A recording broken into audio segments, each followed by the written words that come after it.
Tout n'est pas encore parfait et pour cause. Devant vous, un spectacle en phase de répétition, celui de Fred Radix, alias Le Siffleur. Il s'accordait ce mercredi soir dans la salle de l'ESP à Charmes avec les cordes de l'ensemble orchestral Épinal La Belle Image, une proposition peu commune qui associe habilement musique classique et humour. C'est pas l'œuvre, la partition telle qu'elle a été écrite exactement par le compositeur, pour tels instruments, nanana. Il y a d'autres instruments, donc là il y a un soliste qui siffle. Et nous, on a eu des arrangements écrits exprès pour notre formation sur les harmonies du compositeur pour accompagner notre soliste siffleur. Les œuvres sont donc respectées, on fait vraiment des moments de musique, mais entre les morceaux, eh bien c'est mon personnage qui prend le relais, une sorte de personnage un peu historien d'une musique sifflée qu'il a un petit peu inventée et romancée. Et c'est cette interaction avec le public et ce que je raconte avec un humour un peu absurde qui fait que je me mets aussi le public dans la poche et ce qui fait qu'on rit autant qu'on apprécie la musique.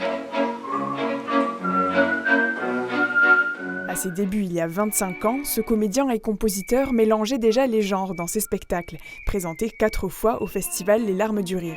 Mais il n'avait pas encore découvert son talent caché. C'est en tournée avec mes copains comédiens.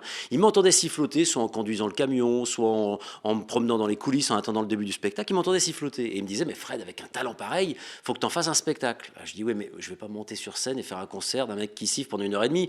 Ça va être rigolo 5 minutes, puis après les gens vont s'ennuyer. Et un jour, j'ai eu l'idée de ce personnage en queue de pie, nœud papillon, hyper classe. Et ce mélange entre l'instrument du quotidien qu'est le sifflet, que tout le monde pratique en bricolant, en faisant le ménage ou en se baladant, et la musique dite savante qu'est la musique classique. Siffler juste, l'artiste avait déjà un don pour ça, mais c'est surtout son endurance qu'il a travaillé pour tenir pendant 1h30. Une prouesse loin d'être banale, le public venu assister à ces répétitions ouvertes a tenté l'expérience.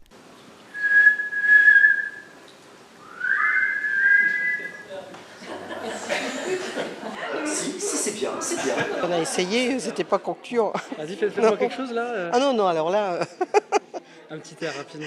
j'ai fait en playback. Non, c'est pas évident. C'est pour ça qu'il a un sacré souffle et je regardais, on ne le voit jamais prendre sa respiration. C'est vraiment impressionnant à voir.